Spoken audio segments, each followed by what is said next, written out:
মাইনাক। আচ্ছা, তোমরা কি থাইল্যান্ডের মাইনাকের স্টোরিটা শুনেছ? মাইনাক যে তার স্বামীকে অনেক বেশি ভালোবাসতো, একদিন নাকি মাইনাকের স্বামী যুদ্ধ করার জন্য মাইনাককে রেখে চলে যায়। ইচ্ছা না হওয়ার সত্ত্বেও তাকে যুদ্ধে চলে যেতে হয় এবং দুর্ভাগ্যবশত মাইনাক মারা যায়। স্বামী কিছুই জানত না।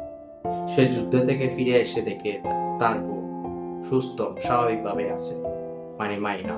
কিছুদিন ধরে এরকম স্বাভাবিকভাবেই চলতে থাকে তাদের সংসার আগের মতো। কিন্তু হঠাৎ নাকি একদিন তার স্বামী কিছু একটা লক্ষ্য করে এবং সে বুঝতে পারে যে এরা তার আর স্ত্রী না। এতদিন এটা কে ছিল তার সাথে? বলা যায় যে এরকম মাইনা নাকি তার স্বামীকে অনেক বেশি ভালোবাসতো, নিজের চাইতেও বেশি। তাই নাকি তার আত্মাই নাকি থেকে গিয়েছিল এই দুনিয়ার মধ্যে। আমার শুনে খারাপ লেগেছিল এই স্টোরিটা। তুমি যদি মাইনাকে স্টোরিটা জেনে থাকো তাহলে একটু বলে মাইনা রিয়েল লাভ।